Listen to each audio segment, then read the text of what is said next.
Hey guys, welcome back to another new video, and in today's episode we are going to be going over 5 disturbing Reddit threads. Don't subscribe just yet, watch the video all the way through, and if I earn your subscription, then make sure to subscribe. It really helps me out a lot. We are trying to hit 100 subscribers before August. And don't leave a like just yet, watch the video all the way through, and if you actually like the video by the end, make sure to leave a like. It really helps me out a lot, and it lets me know you want to see more just like this. Alright, enough talking. Let's get right into it.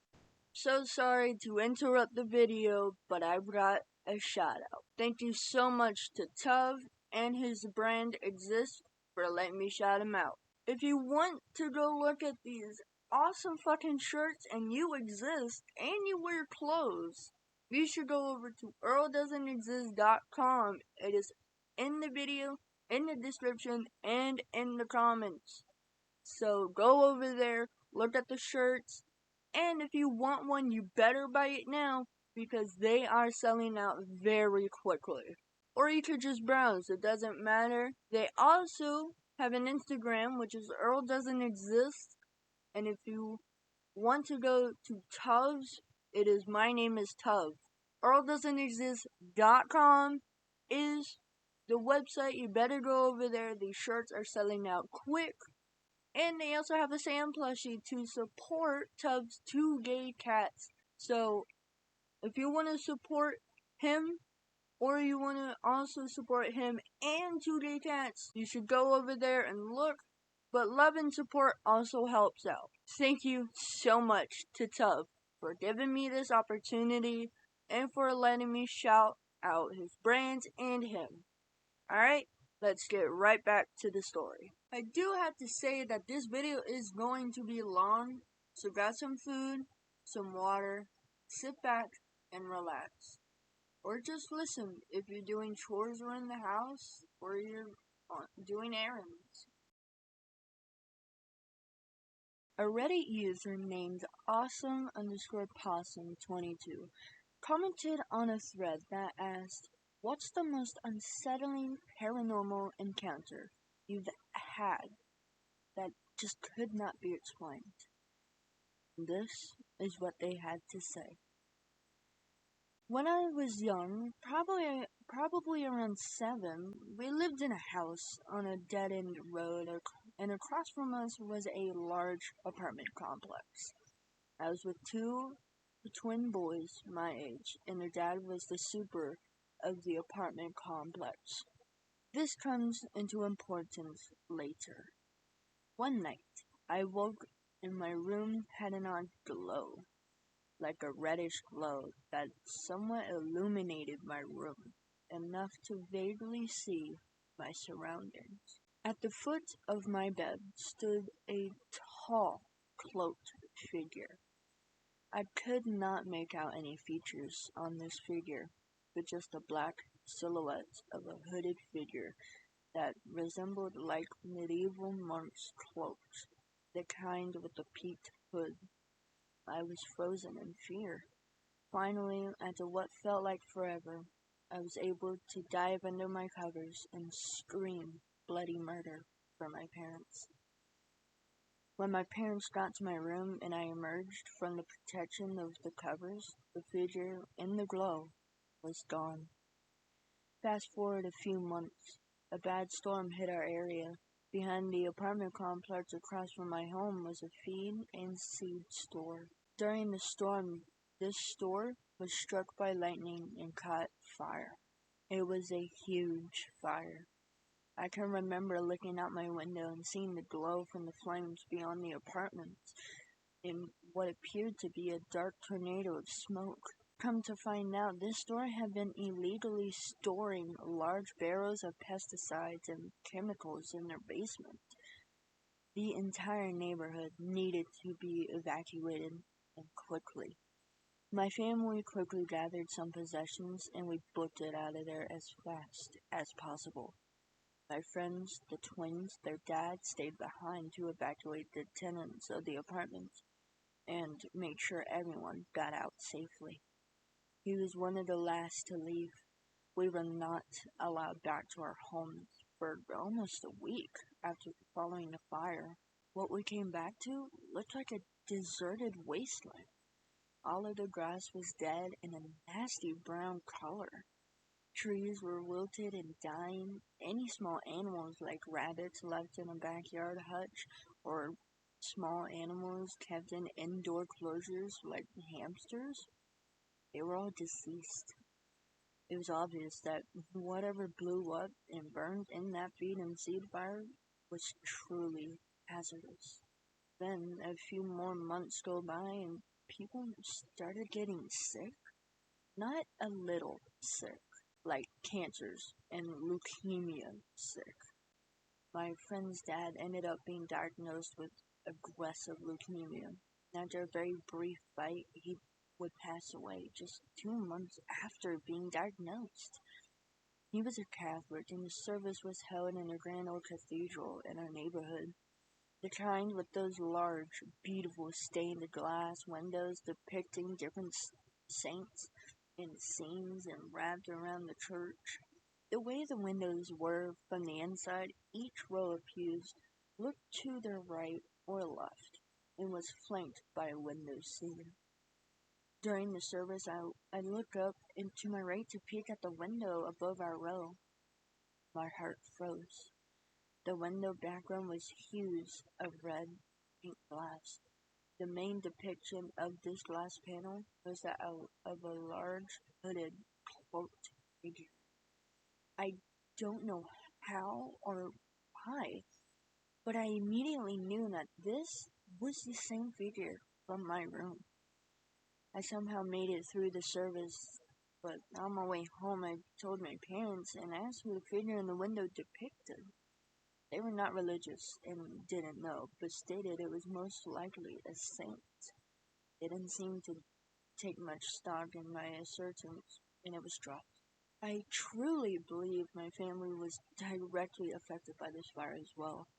My father became fully disabled 2 years afterwards, almost stroke-like severe symptoms, but not a stroke. The doctors could not pinpoint a definitive diagnosis. I've spent a lifetime with chronic illness, autoimmune disease, and have had to have many, many tumors removed over my life.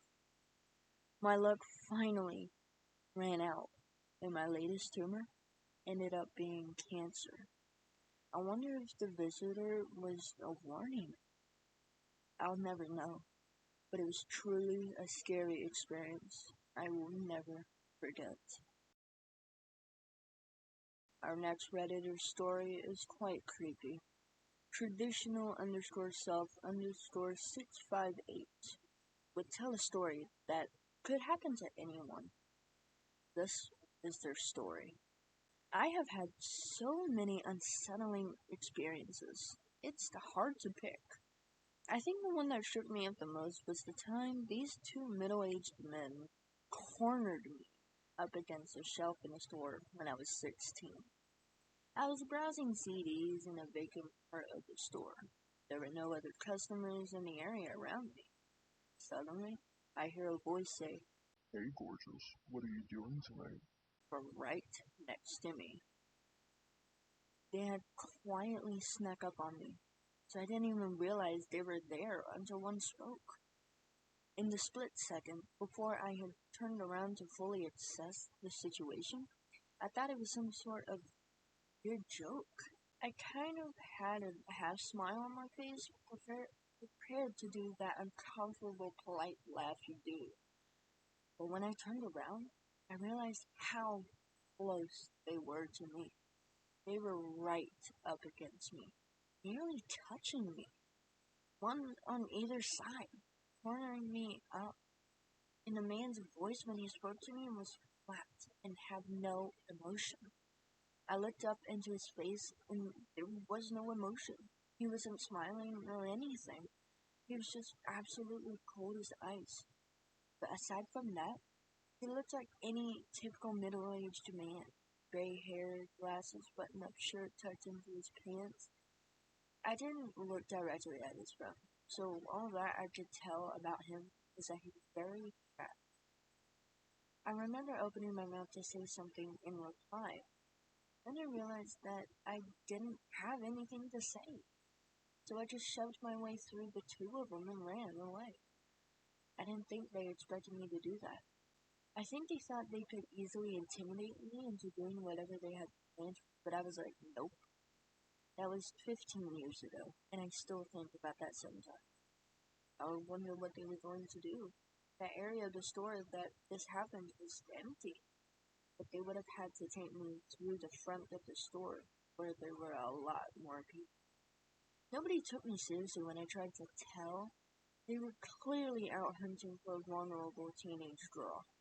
The way the man looked at me when I turned around and looked into his face, it just made my blood turn into ice. I deal with normal everyday perverts occasionally as a woman. I am familiar with and was familiar with at the time.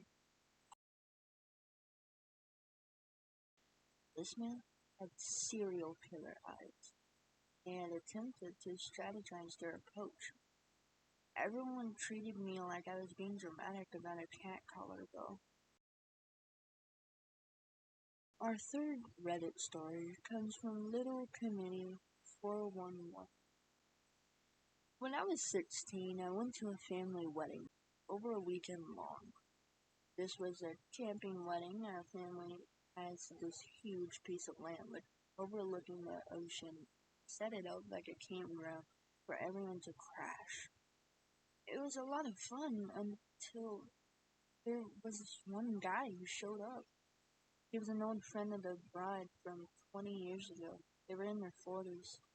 Apparently she had run into him a few months earlier. As they got to chatting, she spontaneously decided to invite him. It was a pretty casual wedding. Nobody thought he would actually show up. He lived on the other side of the country. He was the most annoying, creepy weirdo you could imagine. He spent the weekend getting absolutely plastered.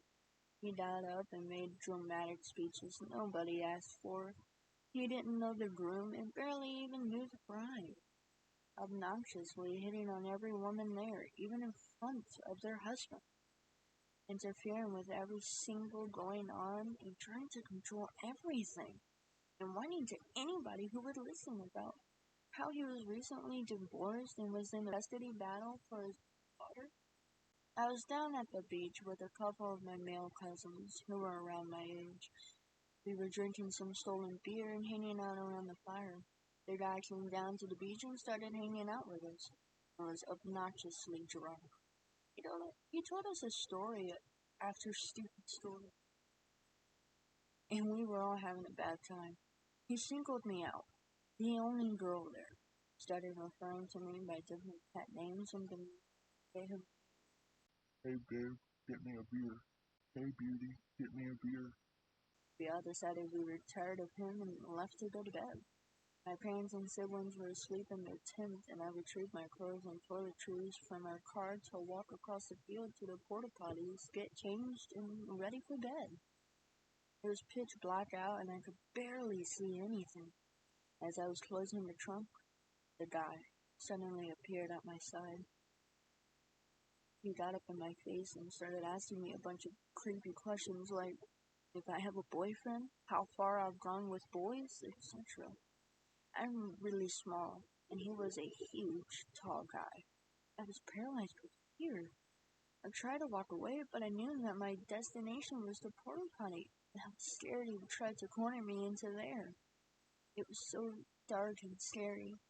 He kept getting closer and closer to me until he was in my personal space and had his hands on my shoulders.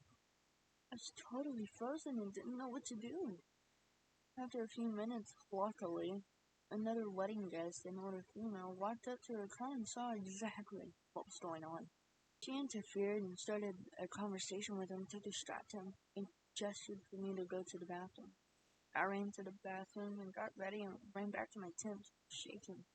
Sleeping next to my parents, my mom woke up and noticed I was upset, and I explained what happened. She was like, "Stay away from him. We will protect you. Don't tell your father about this until we leave tomorrow morning, because he will legit beat the shit out of you." And yes, the next day on the drive home, my dad was freaking out, saying he wished he could have beat the shit out of him. Shout out to that awesome lady who saw what was going on and saved me from God knows what. Down to our last two stories. Our fourth story is from Redditor, yeah, not quite, would speak about their horrific story when going on a 5-day river canoe trip. Myself and 6 friends, aged 18 to 28, mixed European group, on a 5-day river canoe trip of the tributary of the Orinoco around Merida, Venezuela in 1998. I'm so sorry if I get anything wrong in this video. I should have said that earlier. Our guides were an older 60s rough-looking German guy and a slightly younger and shifty-looking Orinoco Basin Indian. One of our group knew fluent German, but for some unexplained reason didn't share with the guide that she could speak it. Later told us she didn't want the creepy dude making comments to her that no one else could understand. We were 3 days in, roughing it in hammocks on the side of the river, not having seen a village for at least 8 hours. The guides kinda kept themselves to themselves after dinner, which was fine. But this evening, they were a bit further away and we could tell they were having a pretty heated discussion in a mix of German and local dialect. Suddenly, the German girl, the group turns white. Looks terrified. It takes us a few minutes to calm her down. She explained she heard the German guy talk about making sure the others will be at the place and they will have the gun, and that the crocodiles will get rid of the guys and the girls will go with them to some village. The day after next, we kind of freaked out, but decided that being alone with the two dudes, gays from anywhere in the middle of the fucking rainforest, we were pretty much trapped. We decided on a plan, which fortunately went our way. Early the next day, we decided that the next time we saw another canoe expedition pass us, we would essentially shout and scream at them that we were being kidnapped and needed help. Fortunately, a 4-canoe group came past and enacted our plan. Our guides immediately just got the fuck out of there. Didn't even protest about our crazy accusations or anything, other than to pull a sawn-off 12 gauge from under a blanket and point it at us to stop us chasing them, which kind of validated to us that they were planning to kill slash traffic us, and they didn't even hang around to get caught. We got taken to the nearest village, a few hours down a branching tributary, where we explained the situation to the local police and some soldiers that were on exercise or something. Turns out there was a suspected serial killer operating out of the Maracaibo area, targeting tourists going into the forest, active since 1996. I was never able to corroborate any of the information we were told by the police using any Western media. We still occasionally email each other about our close call, but it's been 20 years, and we've moved on with our lives. I've never told my family or my wife, and I don't think anyone else ever told more than a handful of people. And finally, our last story for today. In this Redditor, SockMonkey33, he would write that he found a body when he was younger. This is the last story for today. Found a body when I was 14. Me and my family were hiking Easter morning along the Grand River, and me and my sister wanted to explore the riverbank, so we each went our separate ways. I saw a backpack hanging from a small tree, so I went over. When I got closer, I saw a mannequin. The mannequin's hand was holding onto a branch, and it was laying face down in the mud, wearing jeans and a hoodie with the hood up. There was a gun on the ground. I thought it was fake, and an empty pack of Scooby-Doo fruit gummies. I decided to kick the thing, but when my foot connected with its thigh, I instantly knew that it was a person. bolted out of there and told my dad. I thought I kicked some homeless sleeping dude, and I was super paranoid, sprinting back towards my parents. My father went to investigate, said it was a body, so we called 911. Later found out the guy had killed himself, bullet to the roof of the mouth, but he slightly misfired and probably lived for around 30 seconds after the shots. The police were very surprised we didn't hear a gunshot because it was that recent. The reason why I thought it was a mannequin was because his hand was elevated. This caused all the blood drain out and pool in his body, which made his hand look snow white like a mannequin. Never saw any blood, and we got to find out what was in the bag. Thank God I didn't see his face. And that wraps it up for 5 disturbing Reddit threads. Let me know what you think down in the comments of this series. I would love to make this a series. A very creepy, especially the last story. Being 14 must have been traumatizing. Anyway, if you enjoyed the video and I earned your subscription, make sure to subscribe. And if you watched the video all the way through and you actually liked it, make sure to leave a like. It lets me know that you want to see more just like this. I also have a beehive. I also have a link if you are interested in beehive. I have a link that you can use. You will receive a 30-day trial and 20% off for 3 months. Now that sounds like a damn good deal. It's right here. It's in the description and in my comments. So if you are interested, you'll have to copy and paste it because I don't know what's going on, but it does work. Anyway, with that being said, thank you so much for watching this video, and I will catch you guys in my next video.